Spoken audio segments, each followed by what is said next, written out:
If you are a short variation of human and you are finding that no matter how hard you're pushing with your fat loss, slashing your calories, piling in the cardio, you can never drop any weight. Well, this video is going to give you the lowdown why genuinely things might be harder for you and why you need to stop wasting your time comparing yourself to others, especially those long variations of human or your boyfriend who can seemingly eat anything he wants without gaining any weight. Plucking this statistic firmly out my butthole, we're going to classify shorter humans as those that are 5'3" or less. Now, before you come for me in the comments and saying that's not short, the butthole never lies. And for the purpose of this video, you're a little shorty. So just my type. No, I'm joking. Don't put that in there. Don't put that in there. Now, the root of the challenge of looking to either maintain lower levels of body fat or lose body fat when you are a shorter person is that the laws of relativity shags you. In that, in order to fall within a healthy weight range, you're likely going to need to be a lower body weight than someone that is taller. And needing to be lighter potentially makes things harder. But let me show you exactly why.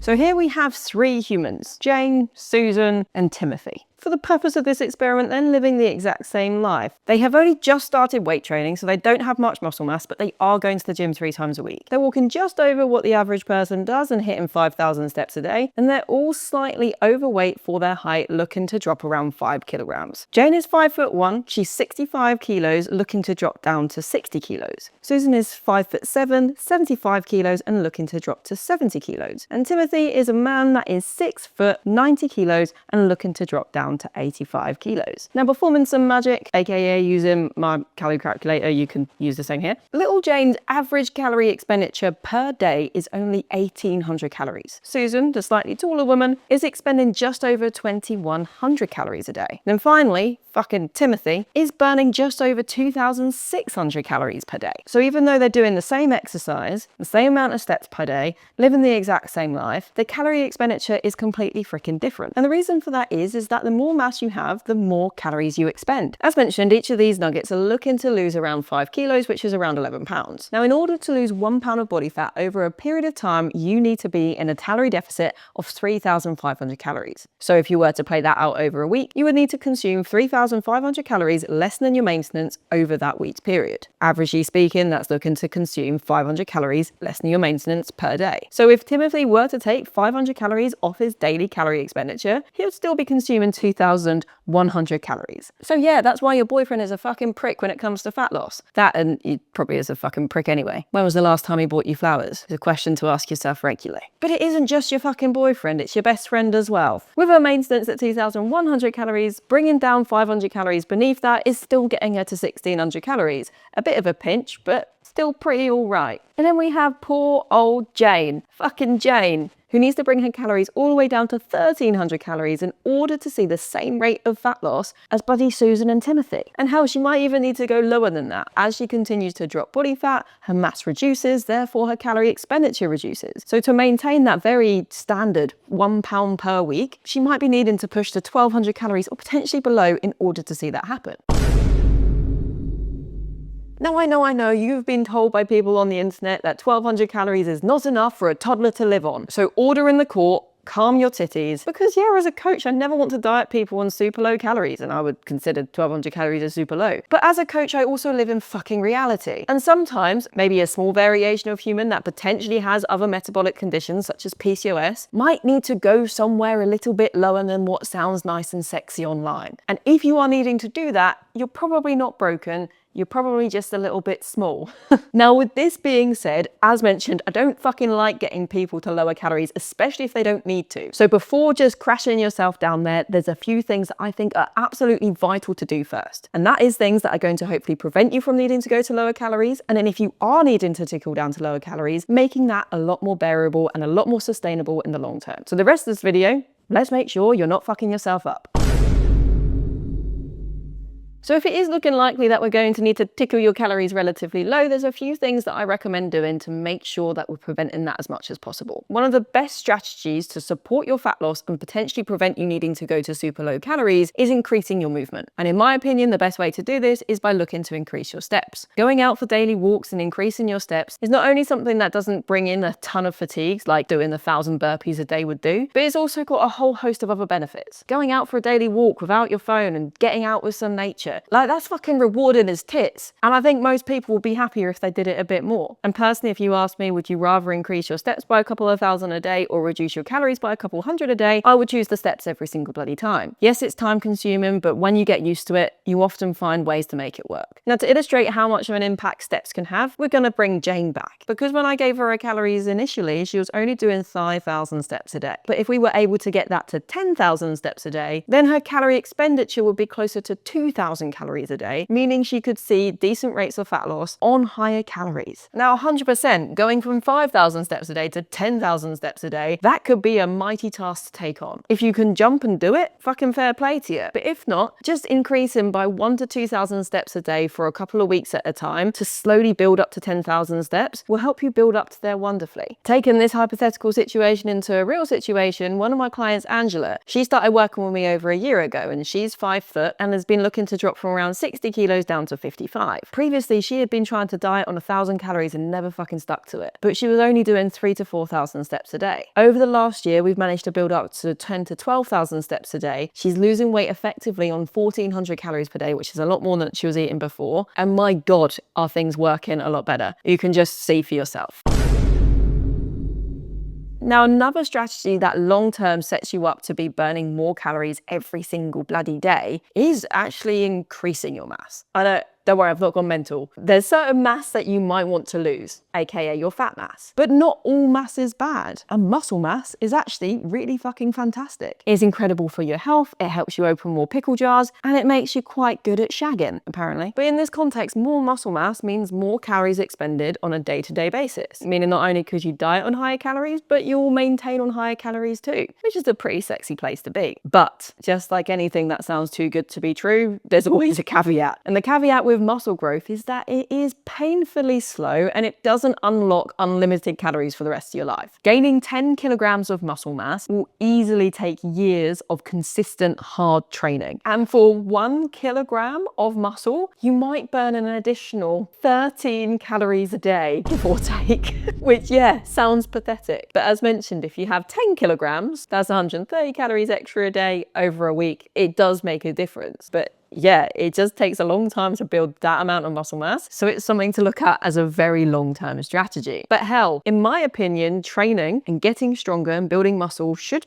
kind of be a lifetime pursuit. It's going to be the thing that keeps your independence when you're 80. Like if you're doing loads of lateral raises now, you'll be able to wipe your ass in the care home. So embarking on your journey of getting fucking strong and seeing as a byproduct bonus that your calorie expenditure will increase over time is a pretty good way to put the chips in your favor. And if you want a really fun way to do that, where you can celebrate your performance increases with getting stronger, building more endurance, discovering how many animals you can lift every single session, then I recommend you come and join our training app. Here you'll get a host of training programs that will make training super fucking fun, so you'll want to do it for years, and you can jump in there for free for the first 7 days and pick up your first program for free, so you can really go and get wiggling. But yeah, build muscle for a happy life and to slowly get yourself away from lower calories. Now, maybe increasing your steps monumentally isn't feasible for you, or maybe you find you still need to go on those lower calories in order to see shit move. We're now going to break down how you can make lower calories more bearable so that if you are needing to go lower, you're not going to bend yourself over and do yourself from behind by doing it.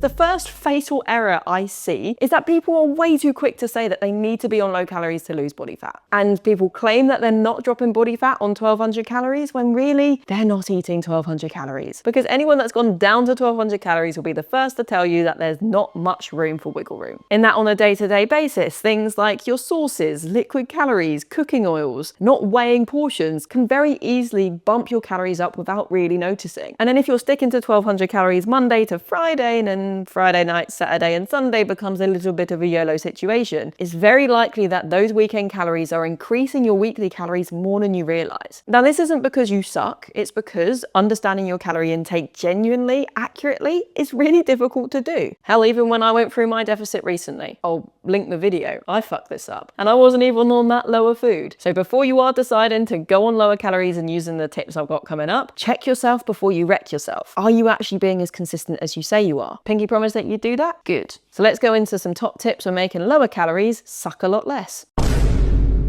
You probably heard multiple times, all you need is a calorie deficit to lose weight. But yeah, technically that is true. You just need to consume less calories than you burn and you will drop body fat. But the quality of your nutrition does make a significant difference to how easy your calories are going to feel. And this is more true the lower your calories need to go. In that if you're on 1200 calories and you're trying to crowbar as much pizza, chocolate and ice cream in as possible, that's going to be a fucking nightmare. Whereas if you're prioritizing the foods that are going to keep you satiated, so basing each meal around a decent chunk of protein and probably getting in a load of plants, so your low calorie, high volume foods, these are going to be filling up your stomach a lot more for a lot less calories, keeping yourself fuller through this journey. Now with this, you probably don't need to go completely clean. And often I'll talk about like the 80-20 guideline of 80% of your calories coming from those satiating whole foods, with 20% coming from those more fun foods. I'll say if you go into those lower calories, trying to balance that more towards 90% of your calories coming from those whole foods, where 10% of calories are coming from the fun foods, is probably going to help that satiation a chunk more. So step one, make sure your food quality is in check. Stop wasting your calories on wine. You haven't got the wiggle room for it, and I'm really sorry to tell you.